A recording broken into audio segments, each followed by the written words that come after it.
Today. We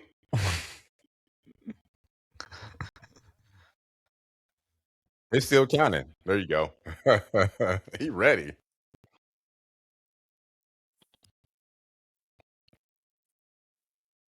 Hello, you big, beautiful world. You welcome to the podcast of Brothers of Many Words. I am your host, King RP. I am life. I am energy. I am the possibility of what comes next. Moving with purpose, speaking with power, and becoming more every day. I am your co-host, King Mackie, better known as Haru the Great. Call me necessary. right on. I'm King Christopher. I'm here to recognize truth, evaluate the path, leverage knowledge and wisdom, implement change through action.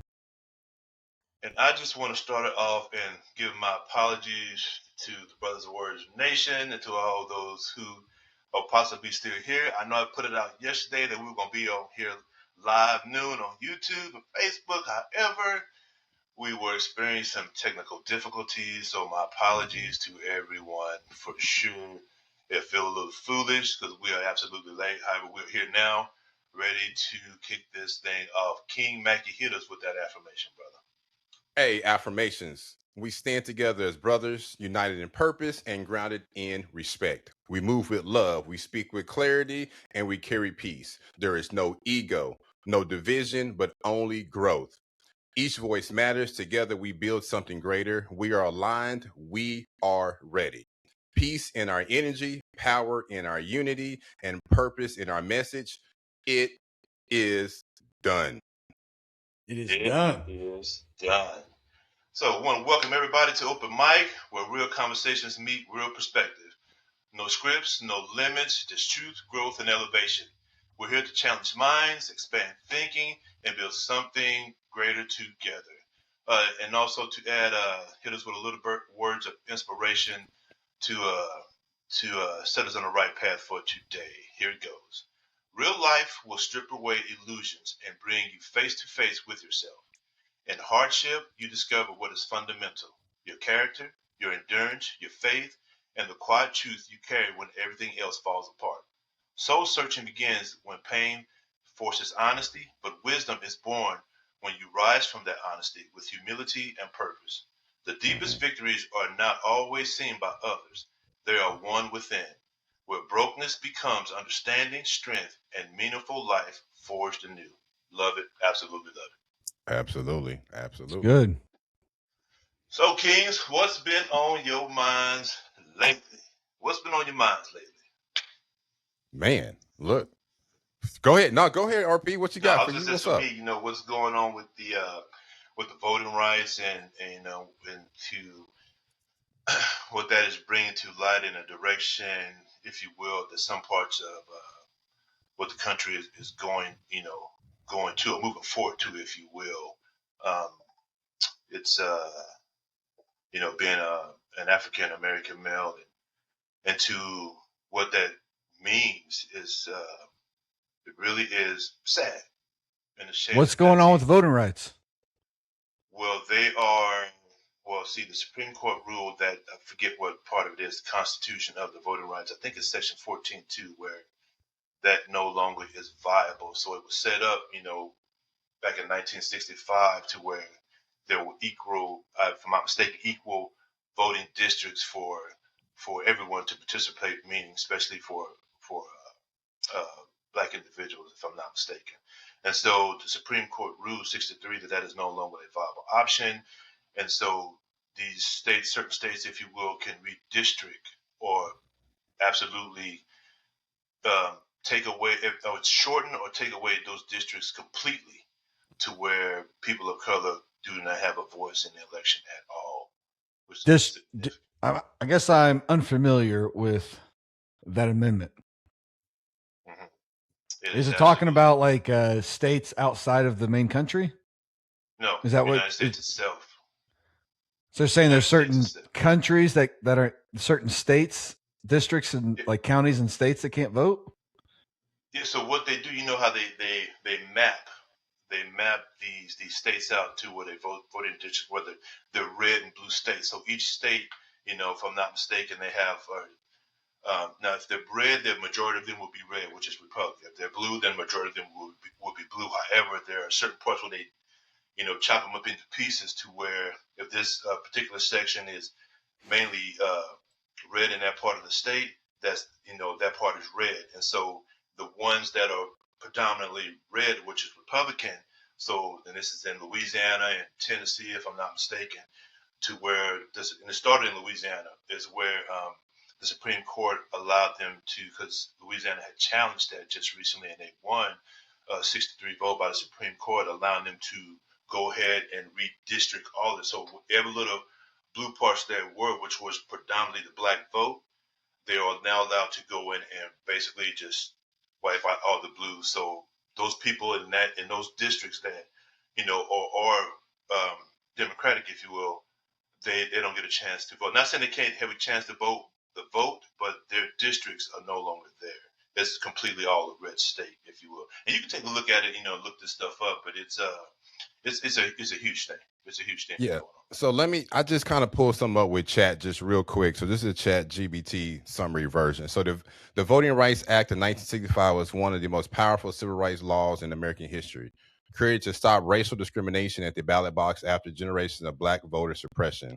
But in recent years, key Supreme Court decisions, especially Shelby County versus Holder and Burnett versus the Democratic National Committee, have weakened some of its strongest protections. Many civil rights activists argued that while the law still exists, the enforcement tools that once prevented discriminatory voting laws before they took effect have been significantly diminished, forcing a new generation to continue to struggle for equal access to the voting. So basically, too, as far as the redistricting of these certain states, dealing more with the Democrats, right? Dealing more with the Democrats on that particular end, they're gerrymandering the districts, right? So now black voters themselves, their voices has been weakened, and then they now can no longer choose their own representation, right? So it's kind of going back to the Jim Crow setting where you had people overseeing African American people or Indians, and they're not particularly wanting that overseer to be there,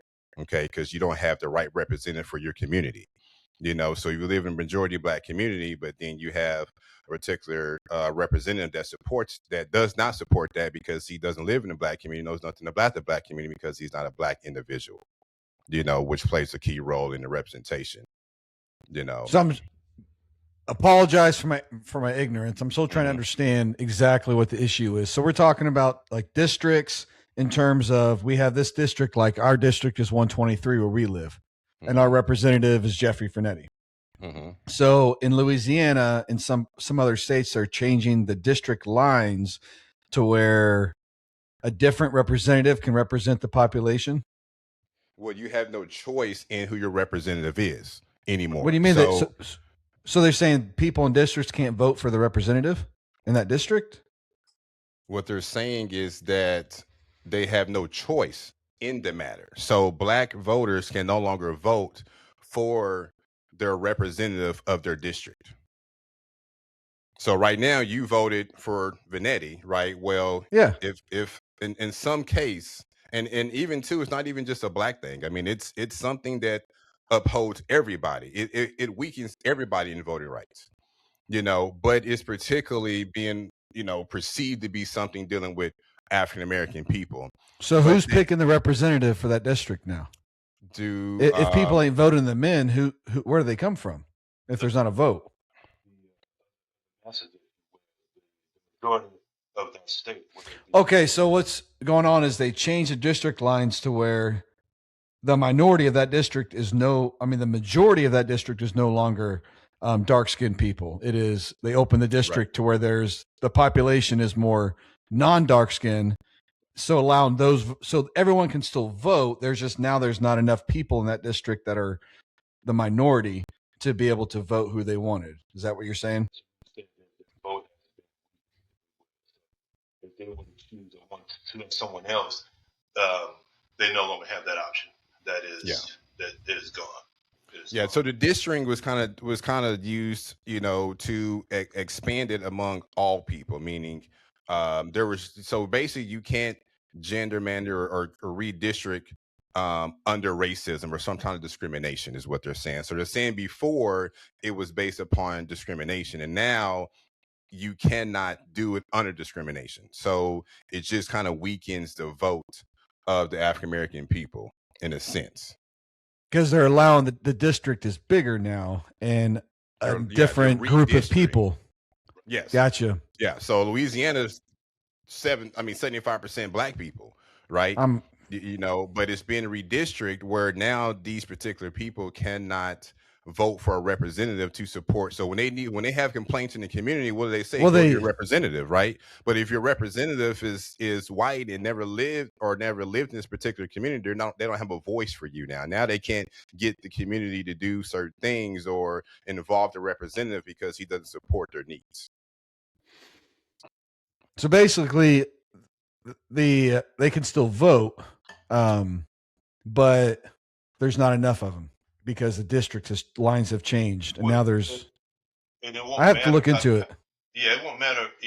From my understanding, it won't matter how many. Like you said, 75% of that state, which is tremendous. Their vote. So just think about that. 75% of the state is majority black, and so that means they're going to redistrict all of that from, if the color is blue, all the way to red. So it's not to say that they can't vote, but it really is not going to matter because it's almost like it's all been swallowed up to redistrict to put somebody else into what everything that Haru was saying. It's like your voice, you can preach, but your voice is not going to be heard. It's not going to be heard, which is so let me go through this again.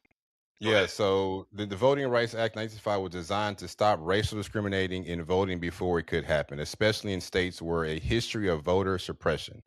The strongest tool was pre-clearance, meaning that certain states had to get federal approval before changing election rules. In Shelby County versus Holder, Supreme Court of the United States struck down a formula that determined which states were required to get that approval. Once the formula was removed, the pre-clearance system basically stopped working. After that, states no longer had to automatically get federal permission before changing voting laws. So new rules could be implemented faster and only challenged afterward in court. The law is still there, but the mechanism that stopped unfair voting rights before they started was largely turned off. So more of the fight moved from prevention to lawsuits after the fact. So the Voting Rights Act still exists, but the key court decision to remove its strongest prevention tool, making it harder to stop restrictive voting laws before they take effect. I have to look more into it, but what it sounds like is they're changing the lines to where they can get different votes. So that district is now representative by a different kind of person. Because I looked up Louisiana, and the U.S. Census says it's 62% white, 32% black, 7.8% Hispanic, and 2% Asian. Yeah, so it's like the districts. Certain districts have majority black people. Yeah, so it's not like the state itself. So so the East Side district might have 75% black people, right? So now that I got you. Yeah, it might be broken up, and then not the state; it's the district that has the population. So it's basically. Go ahead. I got you.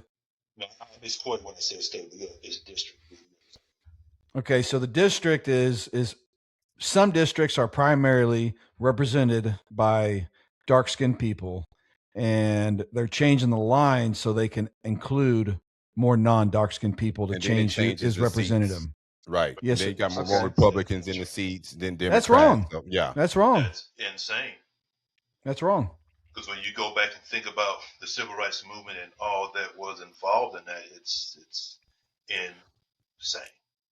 I've heard several different stories. I've heard both sides of it, in a sense. And, that some people say it allows black people to be more of a free agent, to move as they wish. It allows us to kind of we were kind of in a stronghold, and we had to vote almost Democrat, because I think 85% and 90% black people vote Democrat, right?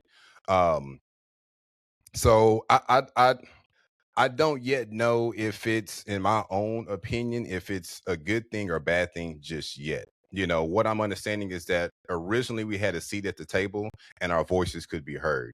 And then due to this situation here, we no longer have a seat at the table. Now we have to kind of show our value in order to get back to that table, right? Which could be a good thing because Black people can come together and start organizing. And like I said, our GDP for is Black people put in about 80 billion a year when it comes to the GDP of this great United States. So if we start really organizing and putting things in effect, we could be a valuable source, you know, in what's coming up. But it's just the fact that all this information came out, or all this was done around the midterms. You know what I mean? To redistrict the seats between the Republicans and the Democrats. And it's like again, and it seems to affect Black people because Black people vote 80 to 90% Democrat. So it ain't really a Black thing. It's a Democratic thing. But the fact that the Black vote was attached to the Democrats, it holds some value when it comes to that. Yeah, I'm going to have to look into that district changes and what the Supreme Court did. I mean, yeah, the fact that he was even in effect. Oh yeah, go ahead. No, go ahead. See what you're gonna say. Well, the fact that it was even it's been in existence for over 50, 60 years. I mean, that itself. You know what I mean? And it's one of the largest. I mean, it's what Martin Luther King and Malcolm X and a lot of other people literally died for. You know what I mean? To establish. And now that it's being gutted, it's concerning. It's concerning. You know. But like I said, it don't just affect the Black vote. There are plenty of videos out there now where people are explaining where it affects the country itself. It's just that the Black people have got up and stood up due to the fact, again, that they vote more Democrat than they do Republican.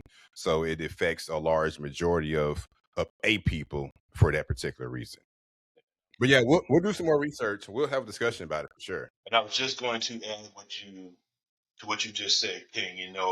Uh, um, the Black race is attached to Right. that scenario, if you will. And I think people understand that it involves all people of color, and it involves everybody. We are just the face of that. However, you need to understand that affects everyone. We're the ones, being attacked, but it affects everyone. Make no mistake about it. You just haven't felt that pressure yet, but it's coming. Yeah, whenever you start messing with district lines, that's a major thing. Absolutely. Absolutely. What else, King? What else has been on your minds? What else has been on your minds lately? I am so sore. Got a new program going on I've been doing and trying to get back at it after the injuries. I'm very deconditioned and my body, I feel my age right now. Yes. Since for that meniscus, and so I haven't been able to run for about, I guess, going on 4 or 5 months now, and just had the surgery, and I'm chomping at the bit. It's like I want to push that thing. I want to push it, and however, there's that voice that's saying, don't do that. You don't want to get back underneath that table, And it's funny, too, just give a little insight into that surgery. So, they give you that before you go in, you shoot you with that cocktail that they call it. They make that cocktail to make you feel good and get you all nice and relaxed. And I guess it was starting to take effect because I remember it. And then I'm in a nice, comfy bed. And then you get to the operating room, and I just vaguely remember, they putting me on this little bitty table. I move over, and they put this cup on my face, and I can remember the blue and clear outline on. He put the mask on, and I don't remember anything else after that. Then you're just out. You're gone. Just out, waking up, out, gone. Yeah. Yeah. Now, what did you experience when you wake up? Like, because I know it's been a week now since your surgery. Yes, I had it on Thursday, so 6 days. Yeah. Mm-hmm. And has your attitude or behavior changed since the anesthesia? No, it was fine. So, I haven't felt anything bad. I was a little nauseous.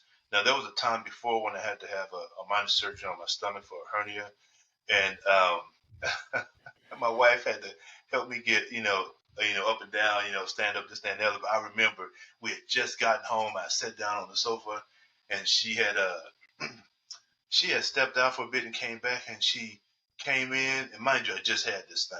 This surgeon, she came in, she said, "I got Wendy's," and instantly, I had to throw up right then and there. Let me tell you something. I had to jump as best I could and shimmy down that goddamn hallway to get to that bathroom. I'm not throwing up. I just had the surgery, but it instantly made me ill. But this time it was a little nauseous, but it wasn't too bad. And as far as my attitude, I was fine. Whenever I go under, man, I wake up and I act like an asshole. Oh, I mean, I am a not pleasant to be around. Yeah, my wife told me my last surgery on my knee when I woke up. Apparently, I said some things to the nurse that was covering me, and I almost made her quit. I don't know exactly what I said, but apparently I'm just not nice when I wake up. Huh. Well, 44 had never looked so good on anybody, fellas. You know what I'm saying? Hey, I'm feeling great. I just had a birthday, May 8th. I'm rolling. I mean, I just feel wonderful. I can't even tell you guys. Me and wife, we look to work out once to twice a day. We go pretty hard. Our new journey is, I've been more of a bodybuilder, or I started out cross training being an athlete and then got into bodybuilding in my 20s. And, kind of love the look of that because it is about a look, right? And then now, I've been out the game for about 10 years, started working out again with my boy Christopher and my homeboy Nick. And I feel wonderful. But I'm making this turn where I'm finna get into more CrossFit or going back into my cross training for mobility. And then I'm gonna start working on my Tai Chi. I used to love Tai Chi. So I've been in martial arts. I'm a brown belt in Shoin-ryu karate. I am a orange belt in judo. I've done jujitsu. I practiced Muay Thai for a couple years. So I'm pretty diverse in martial arts. But it's, in some sense, those are always so aggressive. You know what I mean? They're just really, even when I would do my karate and, I go to these karate tournaments, the karate itself is aggressive. But when you go to this kind of a tournament, you can't really use that aggression. And I also seen something about Michael J. White where he had a guy hold his hand up. Martial art guy was pretty well known. And he said, "Don't let me hit your hand." And, at first, Michael J. White just hit his hand slow, hit him twice back to back slow because people are not used to seeing things slow. When you're fighting, you're always looking for somebody to do something quick, but slow is not necessary. So my whole point is Tai Chi is a very slow, methodical movement. And it's about using the internal energy versus your external. So karate, you're using force to kick somebody and hit somebody, which is necessary, right? But when you're using that internal energy and you're rooting that energy from the ground or from your feet all the way up, kind of like boxing in some sense, I mean, I believe that there's a whole different power that comes with that. And Tai Chi is the foundation for that. So I am going to really get back into my Tai Chi and make that make that my new martial art because I understand all the others. I just want something a little bit slower. And I think it'd be more effective when it comes to my job and what I do. Tai Chi is more about mobility, right? There's a lot. It's more mobile than the others. It's what exactly? Tai Chi is just like a slow moving dance, if you want to call it, but it's a martial art. Okay, so you're just moving real slow. You're working on your deep breathing, keeping your heart rate down.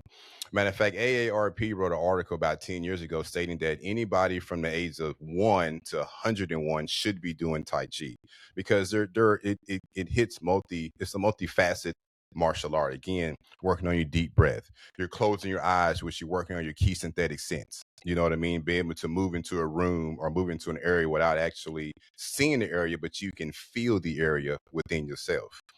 Again, keeping the heart rate down. But again, it's a martial arts. Matter of fact, I believe even in China, you can't even graduate high school unless you have Tai Chi in your background. Yeah. Yeah, Oh, but how about that? it's good from head to toe for memory. Matter of fact, I had a young lady who was in her 80s who had a stroke, and of course, her left side was very limited. By her going through my Tai Chi, and her daughter, two of her daughters were nurses, and she used to drive from Iowa to Missouri to come to my class every single weekend.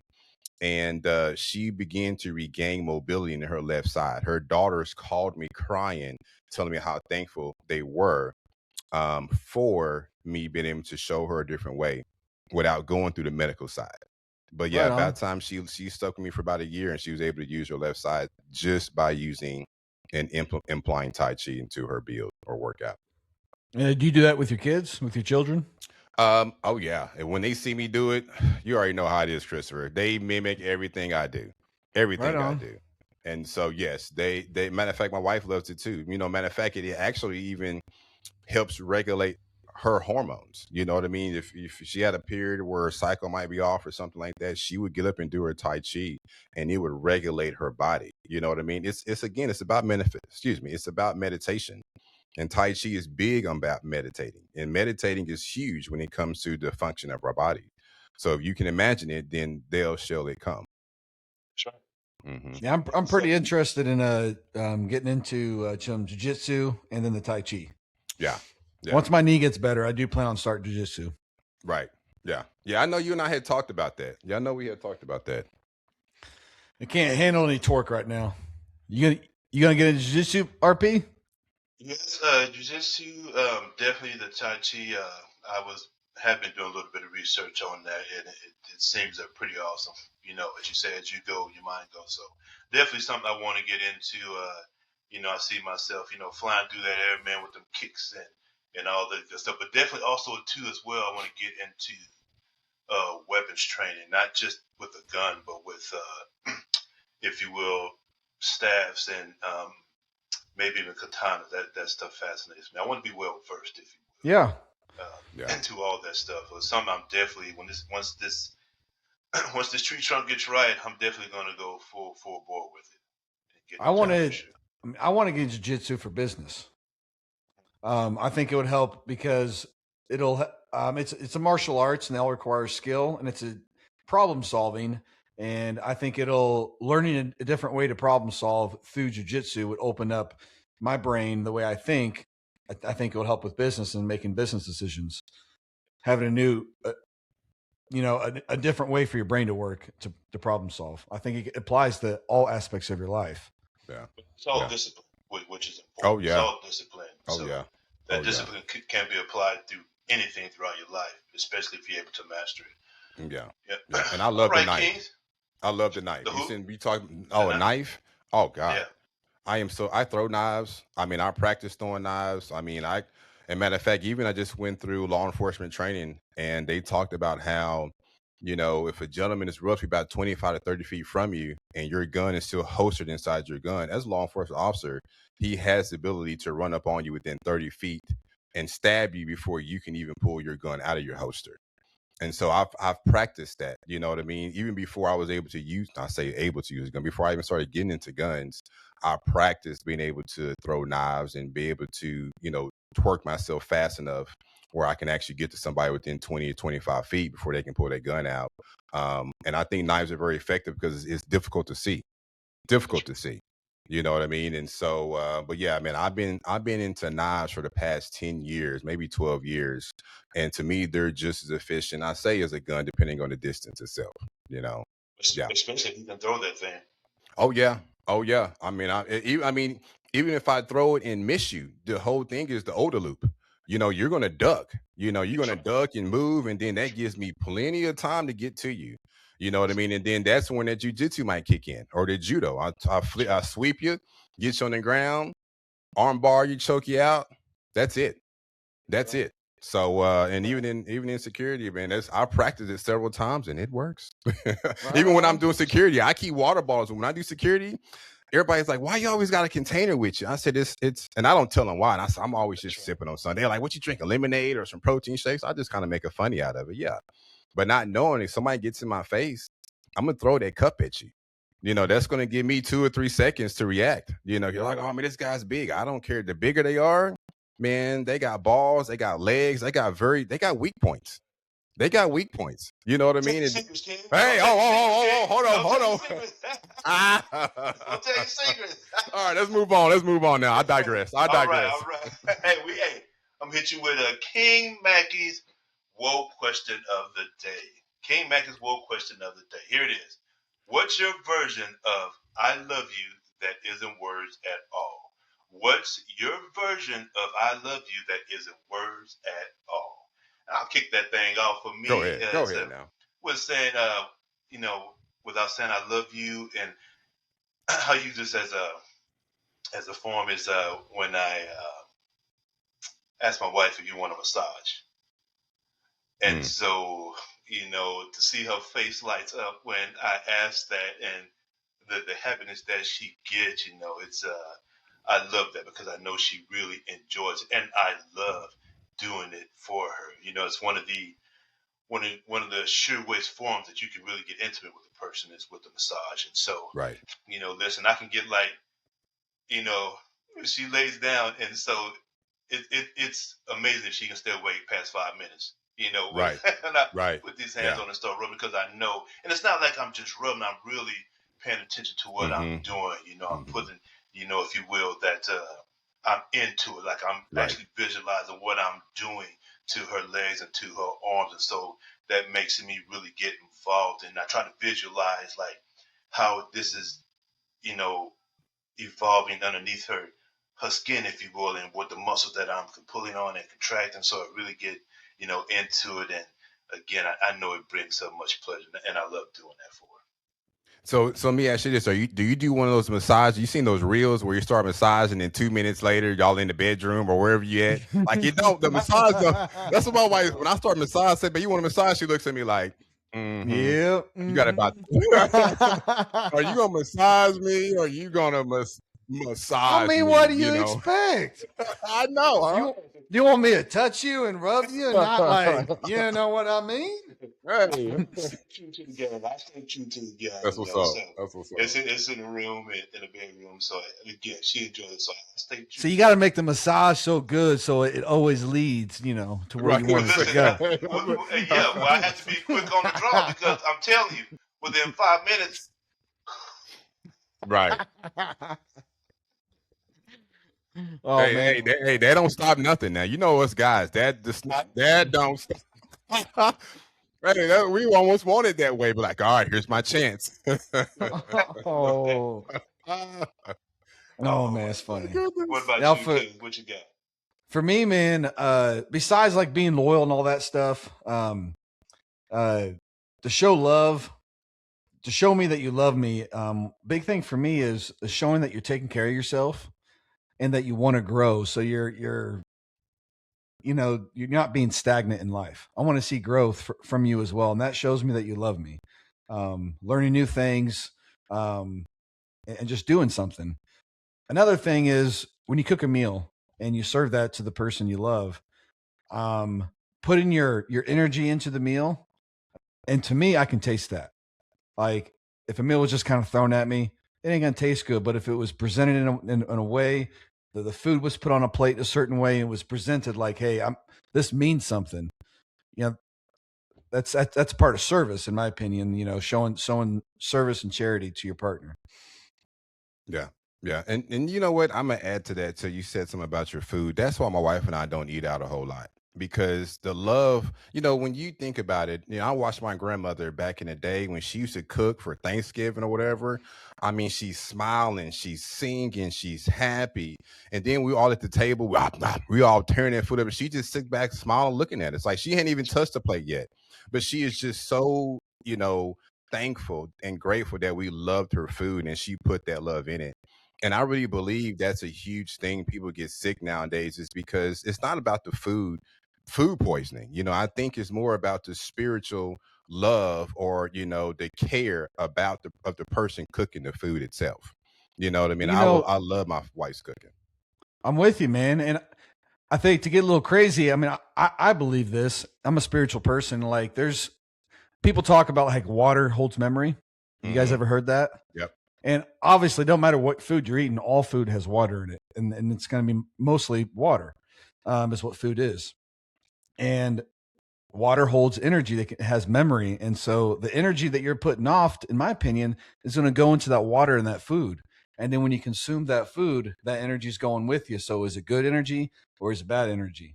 Right. Because I think, a cupcake that's full of sugar and crap that people say are really bad for you, if that cupcake was shown love and the ingredients was, and it was put together in a way that actually meant, I don't think it's going to harm the body.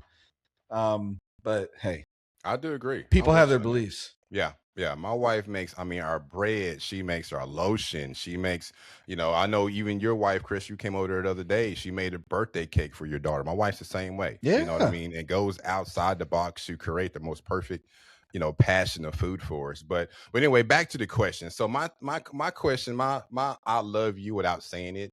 It's really it's twofold, meaning that I'm a toucher. I'm very sensual. Anytime my wife walks by me, she gets a stare. I stare in her eyes. I look at her, and to a point by the end, she's already smiling. And then there's just a touch. If I just grab her fingertips, you know, her elbow, you know, rub my hand down her back, you don't have to grab her butt and grab this, and because I'm not necessarily trying to be sexual. You know, I just want to let you know that I'm thinking about you and I'm missing you, right? Even though I see you, I see you every day. You know what I mean? Almost every minute of the day because we work together as our own business. But there's still in the end of the evening, I would say, but throughout the day, there's still moments where I just miss her. You know what I mean? And so, or when I'm driving, you know, you got your hand on the gear shift, and I'll put her hand on top of my hand as I'm driving. You know what I mean? And just to show, like, hey, I love you. I'm thinking about you right now.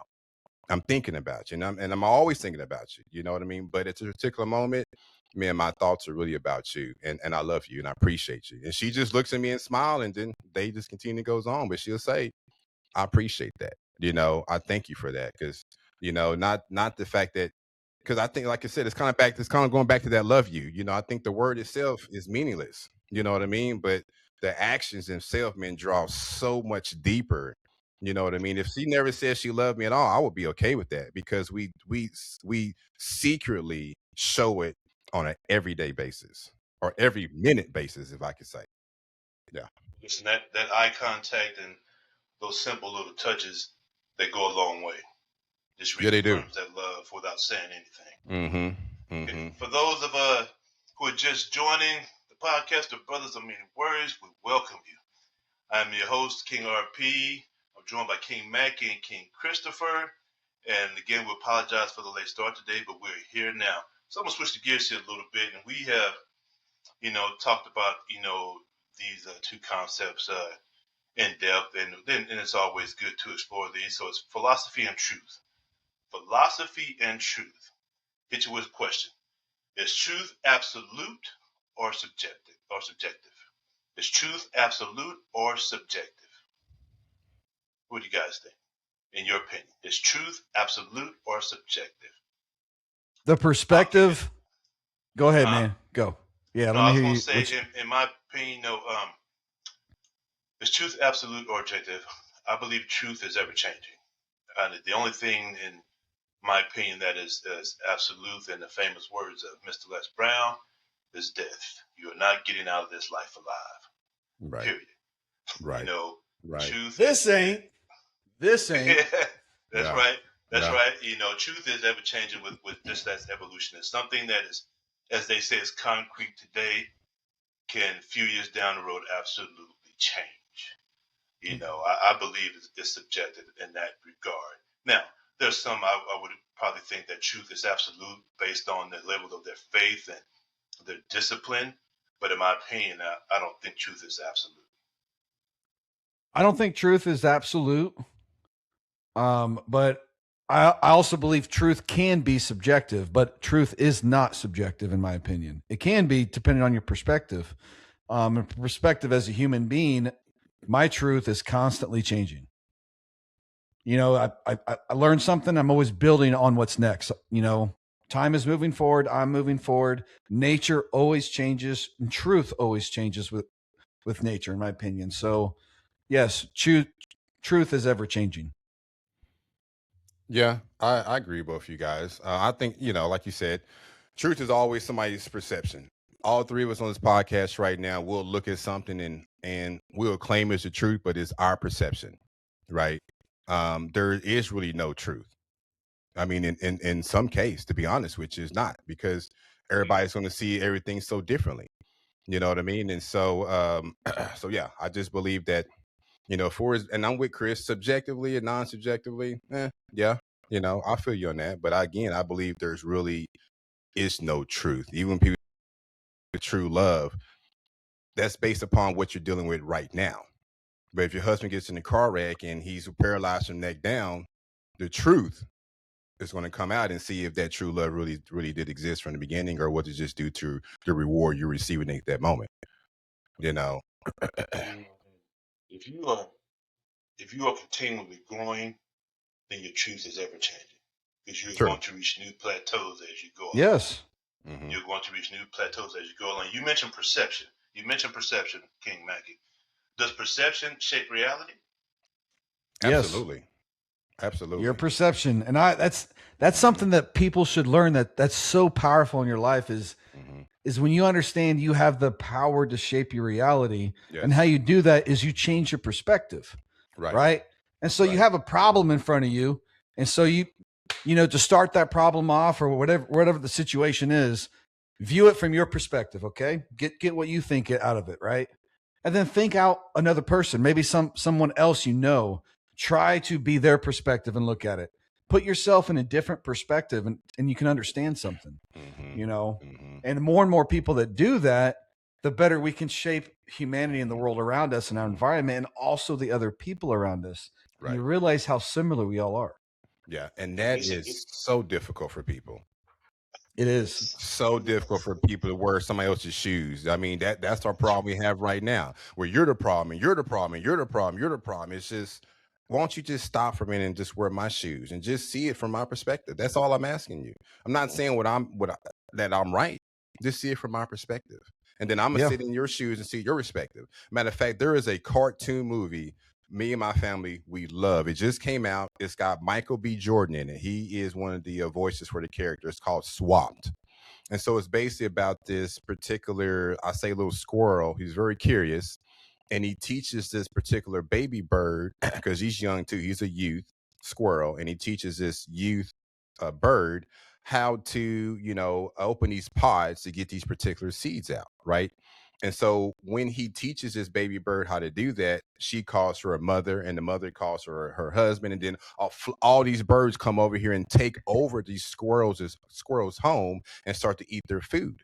Right. But not knowing that both animals were starving at one particular time. But anyway, the whole point is that they end up swapping bodies. And so the bird lives like the squirrel, and the squirrel lives like the bird. And so they step into each other's shoes. And when they do that, at the end of the movie, they both find out that how they can work together. You see what I'm saying? I was like, oh my gosh. I said, can we put this movie on mainstream? Can we watch this movie at the White House or something? Can we put this? I mean, what movie is this? It's called Swapped. Swapped. Yes, it's got Mike. Is that a newer yes, movie? It's on Netflix. It came out about 2 weeks ago. We watched it about 10 times already in 2 weeks, because it's in like, oh my goodness. So it's about two different animals swapping each other? Yep. Right on. Yeah. King, I was going to get right onto that. It's hard for people to get to that point, to that, wanting to change. Too bad we can't do that as human beings. We can. We just choose not to. Yeah, we just choose not to. I mean, for me, that's something.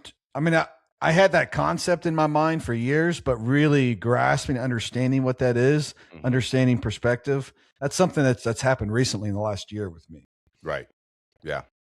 To really be able to see that, and then that can change how I react to people as well. Oh yeah. And how you talk to them. Yeah. Absolutely. Opens up new pathways within yourself to be tolerant of people, if you will, when you can see things through another person's eyes and their life experiences and what they've been through. Shouldn't be so easy to just make a quick judgment on someone, without giving your due diligence to what they've been through. So let me ask you this. Can two opposing truths be valid? Say that again. Can two opposing truths be valid? Yes. Absolutely. It goes back to perspective. Yeah. That's right. Right. Listen, if your faith and your belief is strong, two different subjects. To you, that is real. To you, that is foundation. That is what it is, no matter what anybody else thinks. And, just to give an example, especially from a religious standpoint, And from a political standpoint, we're going through now Republican and Democratic. It doesn't matter. If your faith is so strong in what you believe in, absolutely they can both be valid to you, because that's what matters to you. You know, but to add on that too, brothers, that to me, that's also related to respect, especially among men. Like, right, men, we have testosterone, we like the violence, you know, those things. But respect comes into is respect another man, so we have conversation instead of fighting, right? And then we allow ourselves to show each other's our perspectives. Okay, that's and we do that because we respect that person. We always should have respect before we choose violence, right? And then if you choose that, you'll be able to understand that person. You'll probably be able to figure out whatever it is you guys are both arguing about. Right. Yeah. I mean, and you know, and it's not even about respect. You know, I mean, in my opinion too, it's because even if you don't respect me, I'm going to respect you. Period. Because I'm going to turn the other cheek. I'm going to do the Jesus conscious thing. You know, again, when I deal with security, people at times when they get that liquid courage and they snort that line, you know, they're superheroes regardless, and they don't see the monster in front of them. You know what I'm saying? You know, and regardless if you're calling me names, and regardless if you're, you know, trying to initiate a fight, look, I respect you because you know what, at the time, and I guess maybe it is respect, you know, respect on my end, because I understand you're not in your right mind right now. And if you was in your right mind, you would be able to see what you got in front of you. But the fact that you're not, I'm going to even keep a greater distance from you because I know you're not in your right mind. So even if you respect me or not, I'm going to respect you, you know, because it's really not worth it. And I know you're not in your right mind right now. You see what I'm saying? You know, so I definitely agree with what Chris is saying, what you guys both saying as well too. But sometimes that respect, you know, people want to be respected first. And what if the other person doesn't want to respect you? And the other person waiting to be respected also. Now you got a problem. Now that's when violence comes in. You know, but regardless of what's going on, I'm respect you. If you swing, I'm a weave it. I'm gonna respect you. You swing again, I'm gonna weave it. I'm gonna grab your hands and say, "Hey, bro, I need you to calm down, be respectful." You see what I'm saying? I'm not gonna come and just start blunt, you know, Muay Thai and start breaking limbs and doing what he swung at me. I'm not gonna do that. I'm not gonna do that. I mean, but that's what real martial arts about, and that's what being a That real is real true. fighter and a real That's warrior. true You discipline. don't hurt somebody just because you can. Right. That's right. Yes. You learn it's all about control. Absolutely. So let's take the flip side of that. We speak on respect. So is ignorance ever a form of peace? Whoa. Say that again. Is ignorance ever a form of peace? Yes. Ignorance. Okay. Yes, it can be. Explain. So, like a child, think of a child. My 6-year-old daughter. Mm-hmm. She is ignorant to the world. And because she is ignorant, she can experience the joy and happiness of everything that goes along with that. And I actually had somebody at the gym ask me the other day if I had the opportunity to go back in time and do childhood again, would I do it? But he said, but you get to keep your memories. And I told him no. I said, no, I would not want to go back. I would love to go back and be a child again, but I don't want my memories, because if I had my memories, then I wouldn't be able to experience anything. And I wouldn't have the fun and the joy of experiencing new things wouldn't be there. Right. I mean, so, you know, there's a line in the Matrix that says ignorance is bliss. Mm-hmm. And you had that, if you remember the guy with that portrayed him all, and because he wanted to go back into Matrix and he wanted to forget everything what he knew. And he just wanted to be plugged back in and be ignorant and just enjoy it. So in my opinion, I think ignorance can be peaceful. But go ahead. There's another side to that too. I mean, it all depends on what, you know, when it comes to like masses and wars and whatnot, ignorance is not bliss. Ignorance is what brings wars, right? Keeping people in the dark and controlling people. So, you know, and I agree with you from a child point of view, you are correct. Ignorance can be a form of peace in that regard. However, in my opinion, once you get to a point in your life where you are responsible for your own decision, you have a choice. And when you have that choice, ignorance is not a form of peace, because you are aware to some degree what is right and wrong and what you should and should not do. and to not make yourself accountable for that, you should not be given a free pass in that regard, because you do have a choice to acquaint yourselves with, maybe not with what you should with laws and governance, but with humankind and interactions that go on between, and what is respectable and what is not.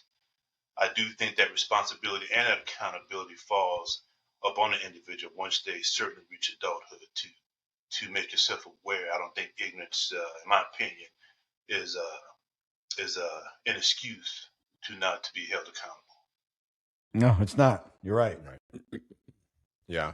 I don't know, Christopher might better help me with this, but I think there's a scripture in the Bible where God is I think it's Old Testament. God's basically saying, I want you to come to me as a child.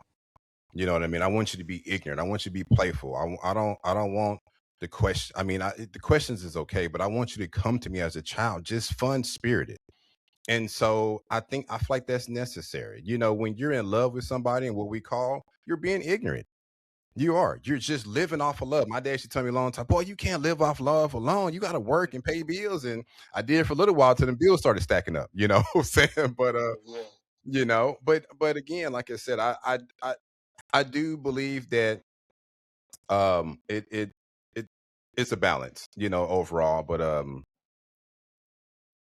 ignorance and could it be peaceful? Absolutely. Absolutely. There's a scripture. I looked up. It's Matthew chapter Matthew? 18, verse 3. Oh, it's New Testament. Yeah, Matthew chapter 18, verse 3. And it says, Verily I say unto you, except ye be converted and become as little children, ye shall not enter into the kingdom of heaven. Mm-hmm. Mm-hmm.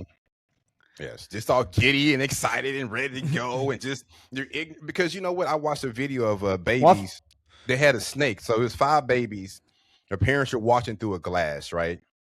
And so they put this snake, it's a python. They put this snake inside this particular bathing or daycare area with these babies. These babies are months, like 6 months, 8 months, a year old, and playing with the snake and touching. The parents are freaking out because they were aware of what a snake has the ability to do, which is knowledge, right? We say, but the babies were ignorant of the snake itself. So the snake didn't bring any harm because they were ignorant. So that ignorance brought a sense of peace among the snake. You feel what I'm saying? So Yeah, I mean, I do. it plays a role. Yeah, it plays its role. But I think what that scripture was really saying is, I think Yeshua was kind of talking about we have to become children. That means we have to empty the cup. Yeah. You know, we have to empty the cup of what we think of this, the worldly things and the worldly possessions and all the status and the power that comes with living on this world. He was saying you get rid of all that and become children again if you want to see the true kingdom of God. Mm-hmm. Yes, like I said, my daughter gets up at 6 a.m. every day, and bro, when she touches that floor, she is the brightest thing bro. She's the brightest thing I've ever seen. And again, it makes me get up and look at life like, I'm like, no matter what's going on, it makes me look at life like she looks at life. You know what I mean? And so, but you know, that's one thing, even as parents, we stop learning. We think because our kids are 3, 4, 6, or they're young, they don't know anything. Man, I'm living my best life through my kids.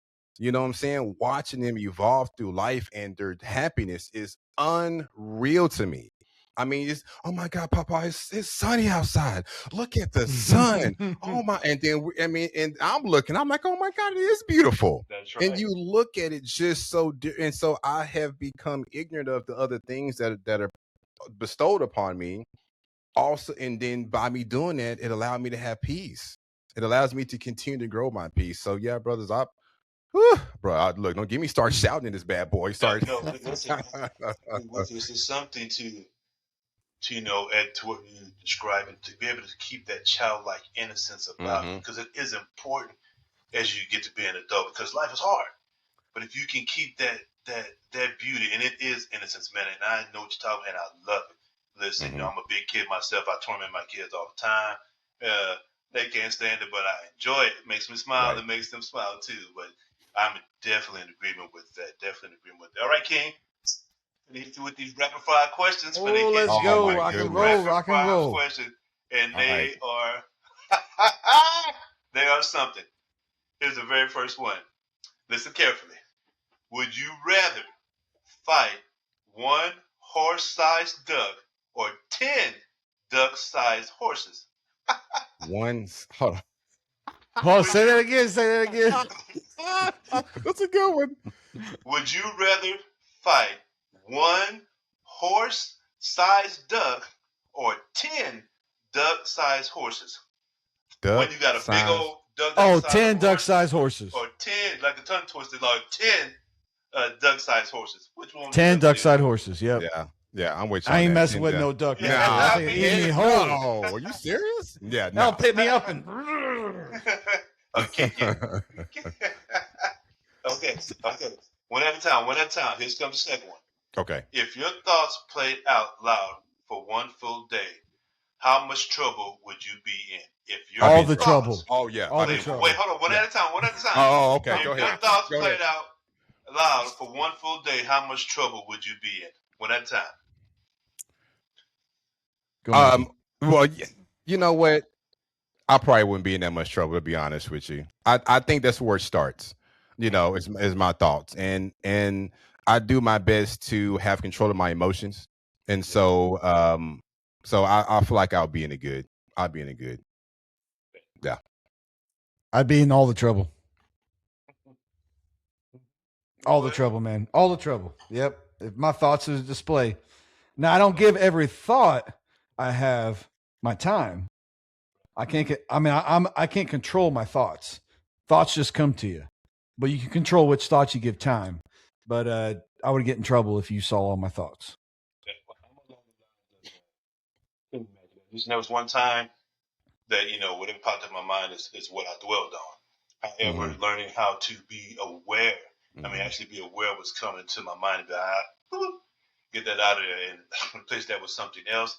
I've gotten a lot better at that. So if that would take place, I don't think I'd be in too much trouble. I don't foresee that because I'm very aware of what's, Oh, so you get to see my thoughts after I have filtered them. No, it's just like, so if you one full day, I guess if you go throughout your day, are you aware of what you're thinking about? I've made that a practice, Now, you're right.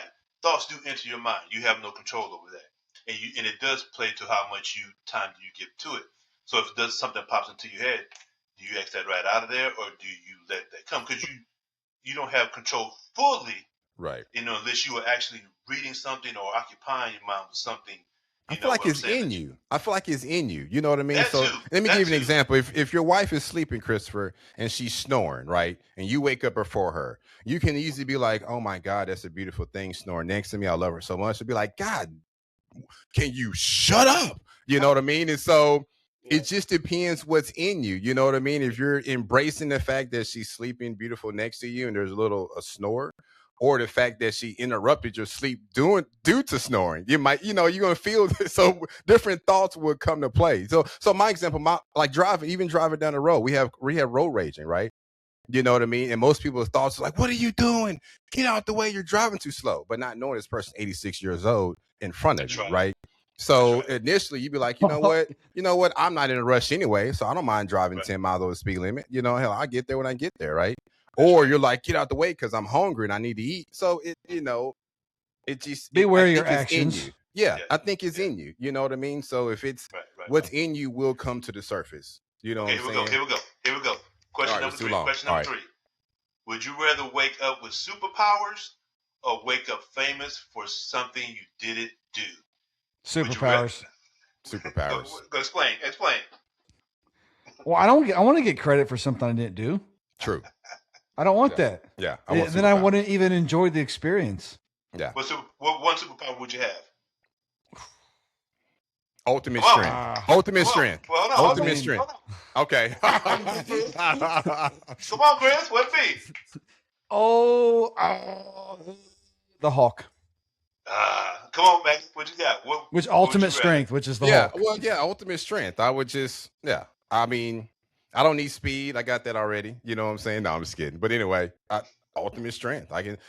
I'll be famous anyway. That's from the superpower. I'm with you. I want superpowers too. Which I believe we do have. Don't get me started on ultimate strength stuff. I believe we do have it. We just don't summon it, but I believe we do.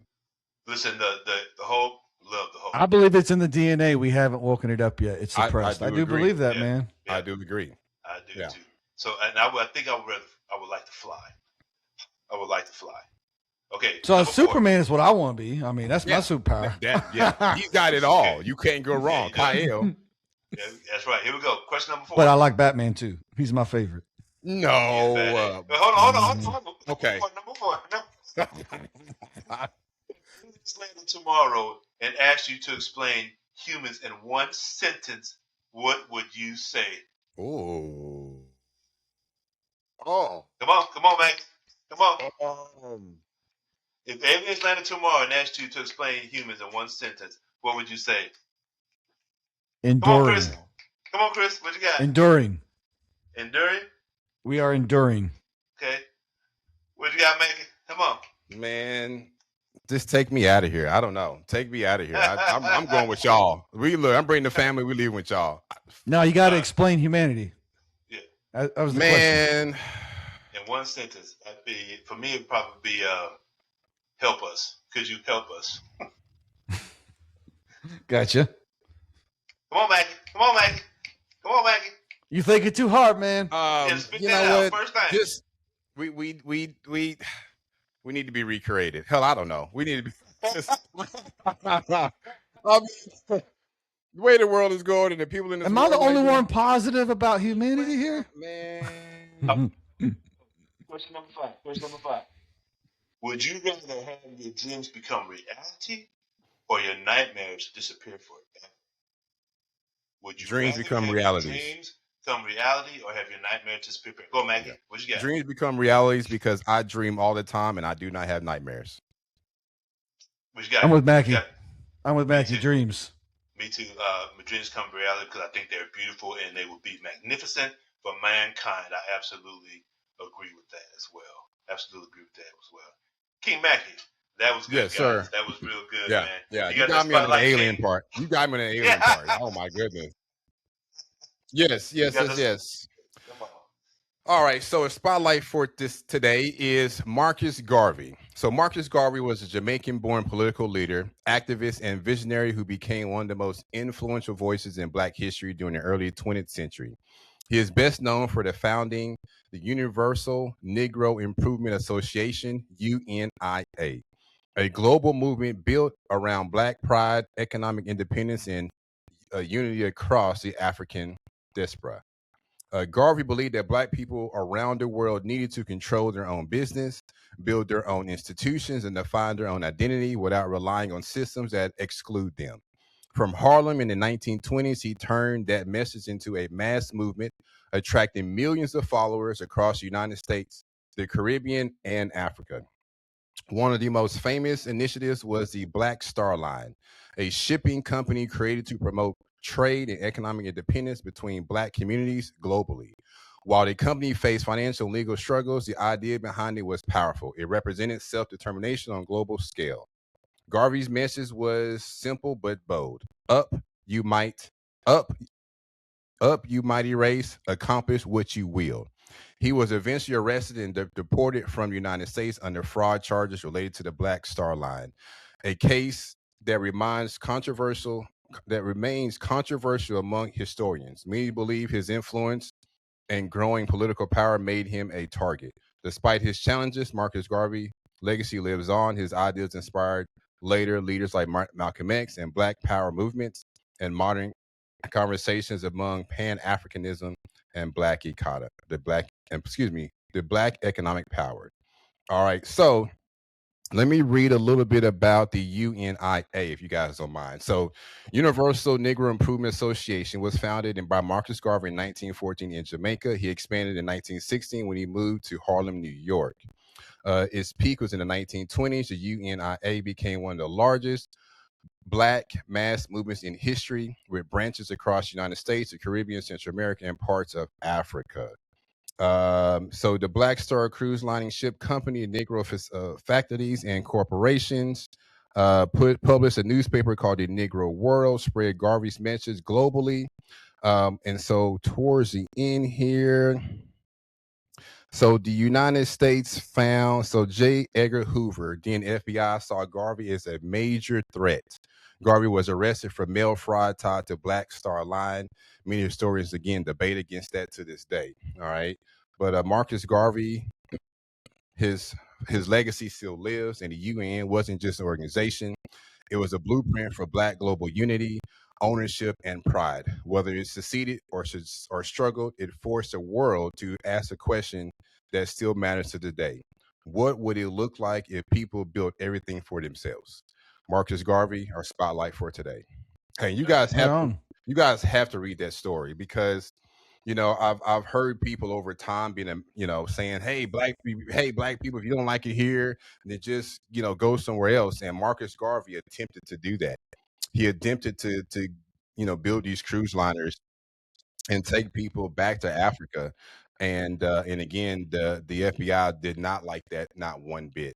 And if you notice throughout history, anybody Black who tried to rise against the system itself was crucified in some shape, form, and fashion. Matter of fact, I think Hoover actually stated that there would never be another Black Messiah unless we create him. And globally as well. Globally as well. That what you just said. That was a beautiful spotlight, King. Beautiful spotlight.